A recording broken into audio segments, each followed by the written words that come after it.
مولاي صل وسلم. میرے نبی نے فرمایا تمہیں سب سے بڑے کبیرہ گناہ بتاؤں؟ الا اخبرکم بے اکبر الکبائر. آپ ایسے بیٹھے ہوئے تھے، ایسے آپ نے کہا الاشراک باللہ، شرک یوں بیٹھے ہوئے. پھر فرمایا اللہ کا شکر ہے ہم میں کوئی مشرک نہیں، ہم شرک سے پاک ہیں. حقوق الوالدین شرک کے ساتھ جوڑا، ماں باپ کی نافرمانی، حقوق. اور یہ واحد نافرمانی ہے جس کے لیے نافرمانی کا لفظ نہیں ہے، حقوق. نافرمانی کے لیے ہوتا ہے معصیت، من یعص اللہ ورسولہ. سبحان اللہ. اللہ اپنے لیے عام لفظ استعمال کرتا ہے جو اللہ رسول کا نافرمان. ماں باپ کے لیے حقوق کا لفظ استعمال کرتا ہے، اور حقوق کا مطلب نافرمانی نہیں ہے. یوں بیٹھے ہیں، حقوق کا مطلب سمجھانے لگوں آپ کو.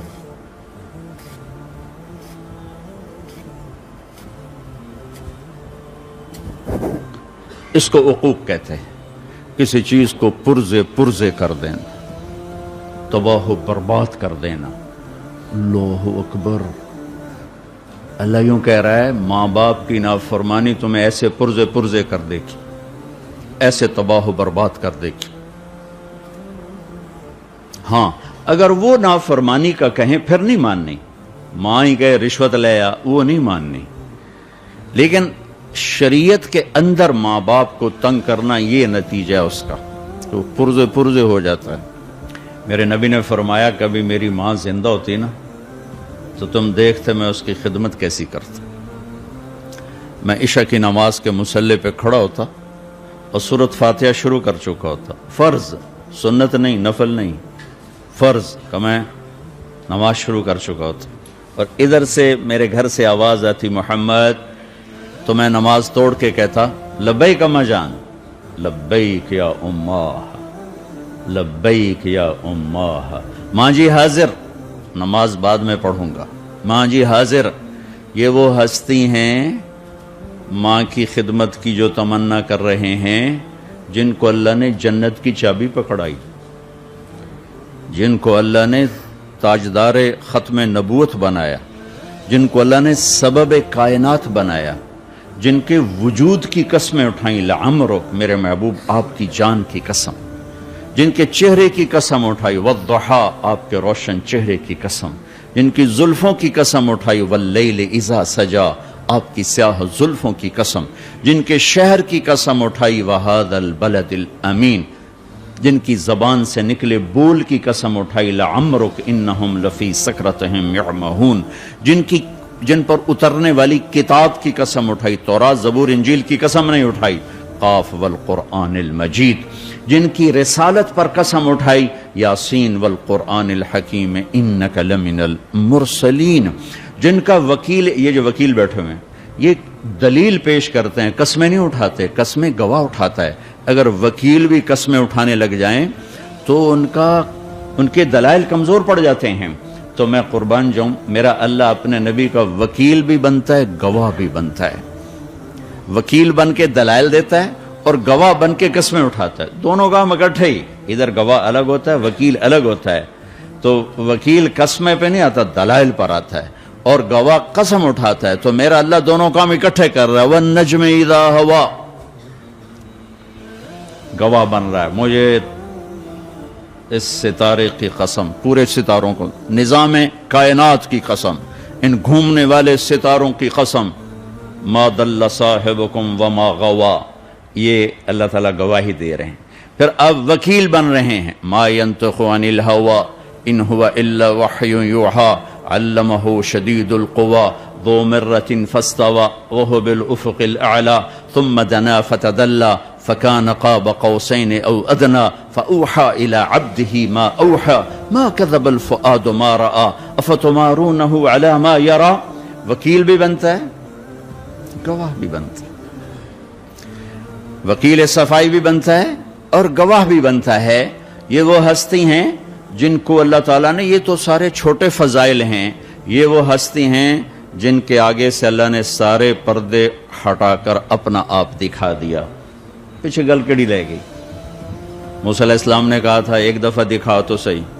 تو اللہ نے ایک تجلی ڈالی تو 40 دن ہوش نہیں آیا، اور یہاں سارے پردے اٹھا کر آپ نے ایک دفعہ جبریل سے پوچھا تو نے اللہ کو دیکھا ہے؟ کہ یا رسول اللہ دیکھنا، اگر میں وہ نور کے پردوں کے قریب بھی چلا جاؤں تو جل کے خاک ہو جاؤں گا۔ اور وہ سارے پردے اٹھا کر حبیب اللہ اور اللہ آمنے سامنے ہم کلام ہو رہے ہیں۔ آپ ان کا مقام تو دیکھو، لقد جاءکم رسول من انفسکم، ایسی ہستی میں نے آج تک پیدا ہی نہیں کی، من انفسکم، انفسکم، کہ حسن یوسف بھی جن کے سامنے غلام بن کے گر گیا، اور کائنات جن کے ذات کے سامنے سکڑ کے باندی بن گئی۔ اور دیکھو نا، ایک میری پسند کا لیول ہے، ٹھیک ہے، ایک جہاں-زیب کی پسند کا لیول ہے، ایک صدر پاکستان کی پسند کا لیول ہے، ایک کسی اللہ کے عارف محبوب مقرب کی پسند کا لیول ہے، تو بڑھتا جائے گا نا۔ اللہ کی پسند کا لیول کوئی قائم کیا جا سکتا؟ تو جسے اللہ کہے آپ میرے حبیب ہیں، وہ کیا چیز ہوگی؟ جیسے اللہ اپنی ہر صفت میں لامحدود ہے تو اپنی پسند میں بھی لامحدود ہے، تو جسے انہوں نے چنا وہ کیسے ہوں گی؟ میری زبان کیا کہہ سکتی؟ من انفسکم، من انفسکم۔ ایسا ہے کوئی ہے کائنات میں؟ ایسا ہے کوئی کسی کو بنایا ایسے؟ ہاں، بنانے میں تو سب سے پہلے بنایا، ظہور سب سے آخر میں ہوا۔ ابو ہریرہ نے پوچھا یا رسول اللہ آپ نبی کب بنے تھے؟ تو اس کا جواب ہے 40 سال کی عمر۔ تو آپ نے کہا ابو ہریرہ ابھی آدم کی مٹی کٹھی نہیں ہوئی تھی کہ میں نبی بن گیا تھا۔ ہاں، سبحان اللہ۔ ظہور ہوا 571 عیسوی 22 اپریل 12 ربیع الاول 1 جیٹھ 628 بکرمی، پیر کی صبح 4:20 پر۔ 4:20 پر میں اس لیے کہتا ہوں کہ آپ پیر کی صبح صادق میں تشریف لائے۔ اس سے صبح صادق کا مطلب ہے کہ ادھر دنیا کا سورج نکل رہا تھا اور اس کے ساتھ ہی نبوت کا سورج بھی نکل رہا تھا، یہ مناسبت ہے۔ ادھر دنیا کے اندھیروں کو دور کرنے کا سامان ہو رہا تھا اور ادھر دل کے اندھیروں کو دور کرنے کا سامان ہو رہا تھا۔ اور ربیع الاول، ربیع کہتے ہیں بہار کو، ادھر دنیا کی بہار آ رہی تھی اور ادھر دین کی بہار آ رہی تھی، یوں اللہ نے اس کو جوڑ بیٹھایا۔ تو میں نے مکہ میں دیکھا کہ 22 اپریل کو صبح صادق کب ہوتی ہے؟ تو 4:20 پر تھی، تو میں کہہ دیتا ہوں 4:20 پر۔ مطلب یہ کوئی پیچھے سے لکھی ہوئی بات نہیں ہے، اس وقت تو گھڑیاں نہیں تھی، گھنٹے نہیں تھے۔ اب میں اضافہ کر سکتا ہوں کہ 22 اپریل کو 4:20 پر صبح صادق ہوتی ہے۔ لقد جاءکم رسول من انفسکم، ایسی ہستی ہیں کہ کوئی ان جیسا ہے نہیں۔ پھر دوسرا ہے لقد جاءکم رسول من انفسکم، اس آیت، اس لفظ کو دو طرح پڑھ سکتے ہیں۔ ہم پڑھتے ہیں من انفسکم، میں افریقہ گیا وہاں پڑھتے ہیں من انفسکم۔ انفس کا مطلب بتا دیا کہ ایسا کوئی ہے، ایسا کوئی ہے، کوئی دکھاؤ، کوئی دکھاؤ، کوئی دکھاؤ۔ من انفسکم کا مطلب ہے ایسا خاندان کسی کا ہے، ایسا نسب کسی کا ہے، ایسا گھرانہ کسی کا ہے، ایسی عالی شان نسبت کسی کے پاس ہے، کوئی ہے جس کی پیڑھی آدم تک جاتی ہو۔ یہ واحد گھر ہے جس کو محمد مصطفیٰ صلی اللہ علیہ وسلم کی طفیل آدم تک ایسا پاک کیا کہ میرے نبی نے فرمایا کہ میرے باپ عبداللہ سے آدم تک کسی نے زنا نہیں کیا، کبھی بھی، کبھی بھی، ایسا پاکیزہ نسب دیا۔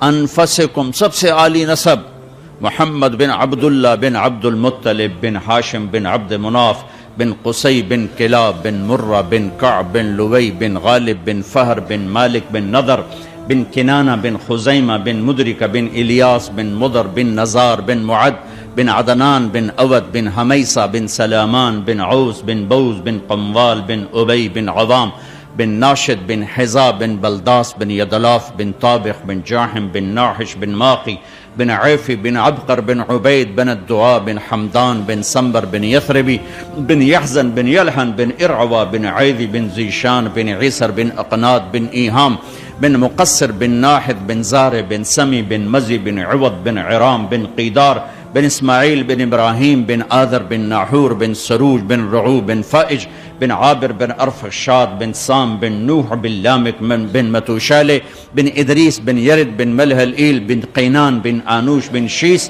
وبن آدم علیہ الصلاۃ والسلام. من انفسکم، ہے کوئی ایسا؟ ہے کوئی ایسا؟ کوئی ہے؟ دکھاؤ کوئی ہے؟ نہ ذات میں اس جیسا ہے یعنی شخصیت، اور نہ سلسلہ نسب میں کوئی اس جیسا ہے، نہ ایسا عالی خاندان ہے کوئی، نہ کوئی ایسی عالی ذات ہے کوئی کہ جن کے وجود کی میرا رب قسمیں اٹھائے. سارے نبیوں کی سرداری کا تاج سر پہ سجایا، اور پھر نام بھی کیا رکھا؟ محمد، احمد. اب کے نام تو خیر بہت ہیں، جتنی صفات ہیں اتنے نام ہیں، تو صفات لامحدود ہیں، لہذا نام بھی لامحدود ہیں. جو علماء جمع کر سکے، وہ میرے پاس ایک کتاب ہے 1177 نام ہیں میرے نبی کے جو جمع کیے جا سکے. وہ اس سے بہت زیادہ ہیں، جمع اتنے ہوئے، یہ نہیں کہ اتنے ہی ہیں. انسانی علم یہاں تک پہنچا ہے، اس سے آگے پہنچ نہیں سکا ہے. لیکن ان میں سے جو میرے رب نے اپنے نبی کا نام رکھا محمد و مبشر اور احمد. ما کان محمد ابا احد من رجالکم ومبشرا برسول یاتی من بعد اسمہ احمد. میں صرف ان دو ناموں کا تھوڑا سا اللہ رسول کو کوئی بیان نہیں کر سکتا. یہ انسانی اوقات سے باہر ہے، انسانی بساط سے باہر ہے. اس لیے ہم بیان کرتے ہیں کہ ہمارا اللہ رسول کی تعریف کرنے والوں میں حصہ پڑ جائے، اور کوئی تھوڑی ہماری ایمان کی شمع روشن ہو جائے. مسئلے مسائل آپ کو سارے پتہ. آپ میں سے کسی کو یہ معلوم نہیں کہ نماز فرض ہے، کیوں چھوڑتا ہے؟ آپ میں سے کسی کو یہ معلوم نہیں کہ صحیح تولنا کا حکم ہے، غلط تولنے کا حکم نہیں ہے، ڈنڈی مارنا حرام ہے، رشوت لینا حرام ہے. تو میں فتوے کی زبان نہیں بول رہا، میں اللہ رسول کے عشق کی زبان بولنا چاہتا ہوں کہ عشق آدمی کو بہت کچھ کروا دیتا ہے، عقل حیران رہ جاتی ہے.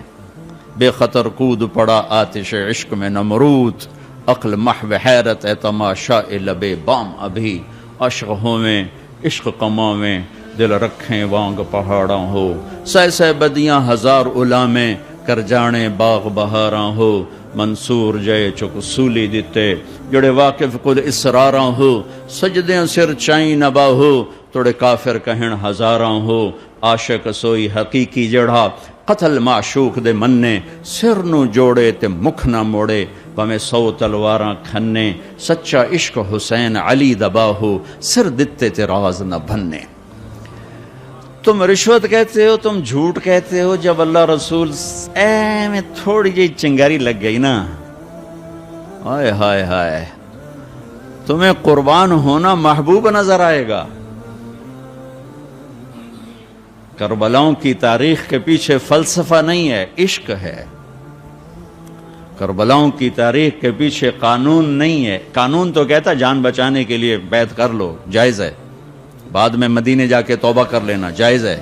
قانون یہ بتاتا ہے، اور عشق بتاتا ہے نیزے پہ چڑھنا میری سرداری اور عزت.